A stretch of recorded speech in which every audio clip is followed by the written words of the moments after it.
pada latar belakang, yaitu belajar.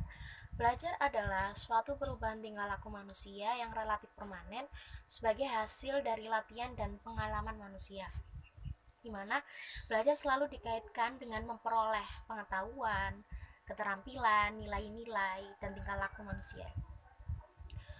Nah, dengan adanya belajar ini diharapkan adanya perubahan dalam diri seseorang. Perubahan itu terjadi karena adanya proses, di mana proses belajar itu terjadi karena ada interaksi antara seseorang dengan lingkungannya. Misalnya pada saat di kelas, yaitu pada saat guru menyampaikan materi kepada muridnya. Nah, disitulah terjadi interaksi antara seorang guru dengan murid, atau misal interaksi antara siswa satu dengan siswa yang lainnya, seperti itu. Kemudian teori belajar. Teori belajar pada hakikatnya adalah menjawab setiap perubahan yang terjadi pada individu peserta didik menjadi lebih positif. Apalagi dalam dunia pendidikan, terdapat berbagai macam teori atau metode yang digunakan seorang pendidik dalam menyampaikan materi kepada peserta didik. Namun, tidak semua teori atau metode pembelajaran dapat diterima masing-masing murid.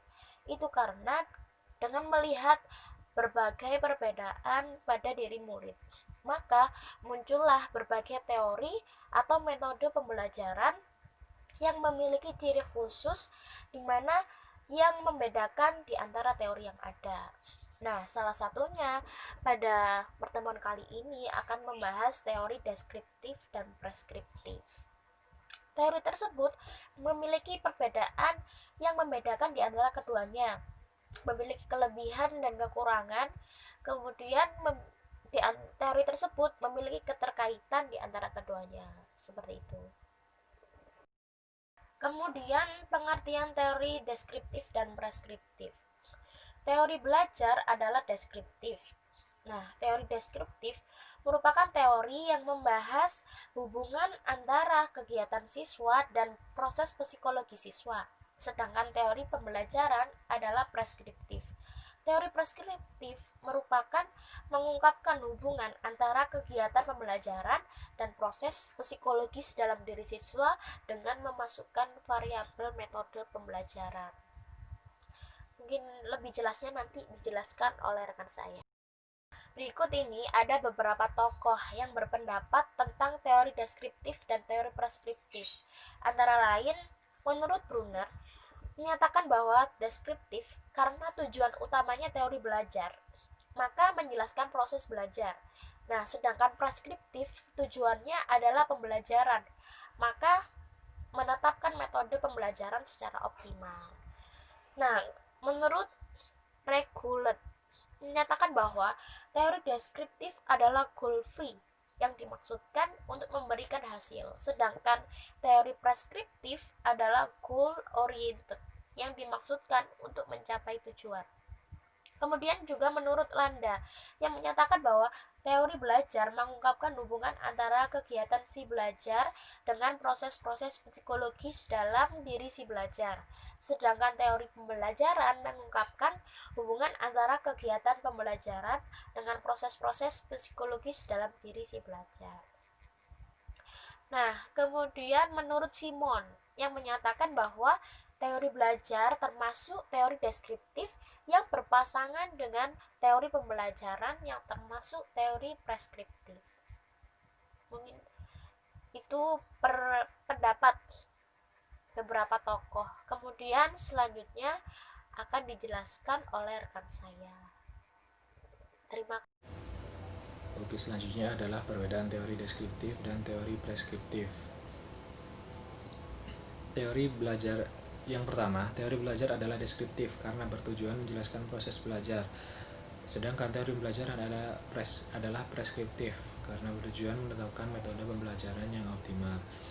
Jadi, teori belajar menjelaskan bagaimana siswa berproses dalam pembelajarannya untuk mencapai hasil yang telah ditentukan.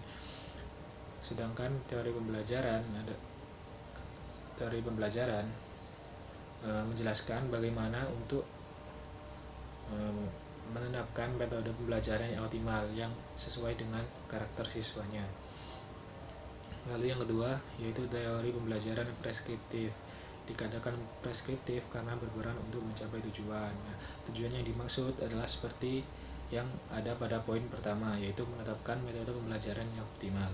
Sedangkan teori pembelajaran deskriptif dimaksud untuk memberikan hasil yang telah dicapai dari proses pembelajaran yang telah dilakukan. Lalu yang ketiga, teori belajar dalam hal ini mempelajari hubungan antara variabel-variabel yang menentukan hasil belajar atau bagaimana seseorang belajar. Jadi teori belajar ini menjelaskan hasil dari proses yang telah dilakukan oleh siswa. Lalu yang keempat, teori pembelajaran menaruh perhatian bagaimana seseorang mempengaruhi orang lain agar terjadi hal belajar atau upaya mengontrol variabel-variabel yang dikasih dalam teori belajar agar dapat memudahkan belajar. Jadi ini mungkin bagaimana seseorang mempengaruhi orang lain itu seperti guru yang memberi motivasi terhadap muridnya. Jadi guru mengontrol untuk muridnya dalam teori belajar agar dapat memudahkan belajarnya. Seperti itu.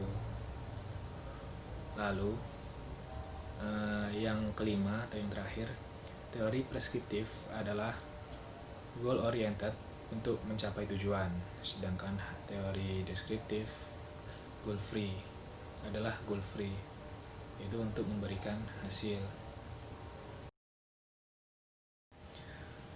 Di sini ada kelebihan dan kekurangan teori deskriptif.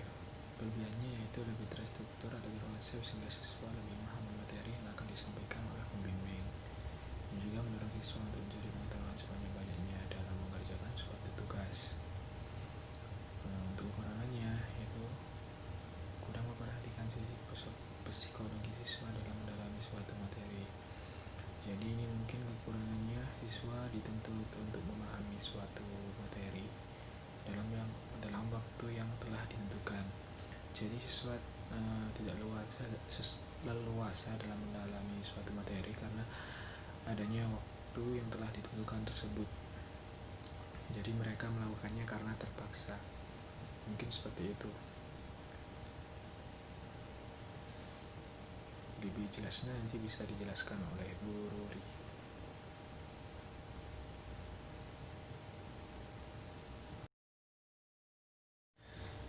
Selanjutnya, kelebihan dan kekurangan teori preskriptif. Kelebihan lebih sistematis sehingga memiliki arah dan tujuan yang jelas, supaya memberi motivasi agar terjadi banyak proses belajar serta mengoptimalisasikan kerja otak secara maksimal.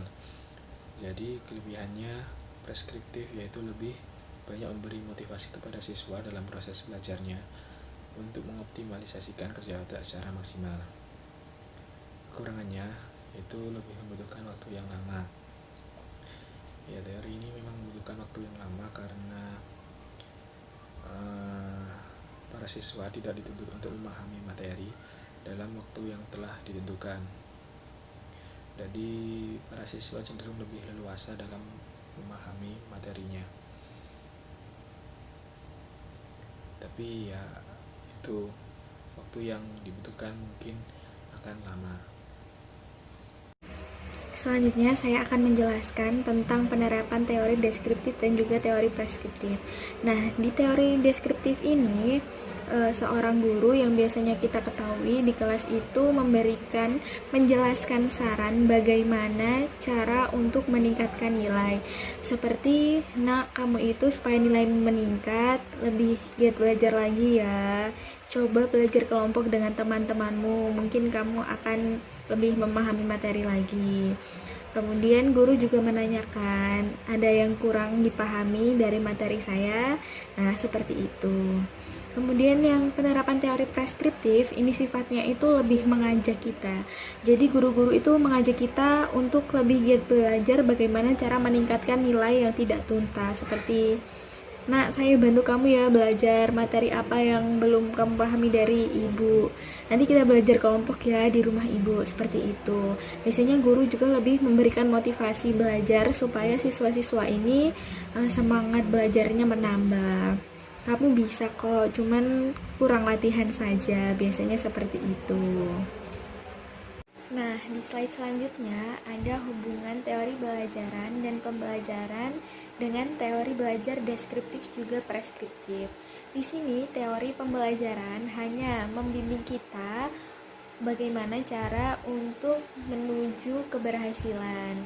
Nah, faktor utamanya adalah diri kita sendiri. Kita harus giat belajar, harus giat berlatih supaya nilai kita bagus, seperti itu. Jadi faktor utamanya tetap dalam diri kita sendiri. Nah, dari materi yang sudah kita pelajari hari ini dapat saya ambil kesimpulan bahwa teori deskriptif dan preskriptif ini mempunyai kelebihan dan kekurangan masing-masing. Nah, untuk teori deskriptif ini mendorong siswa untuk memperoleh pengetahuan sebanyak-banyaknya karena siswa dibebaskan untuk belajar sendiri. Namun teori ini tidak memperhatikan psikologi siswa dalam mendalami materi karena guru hanya menyarankan untuk membuat belajar kelompok seperti itu. Nah, yang teori preskriptif ini lebih sistematis, arah dan tujuan jelas, memberi motivasi dan mengoptimalkan kerja otak.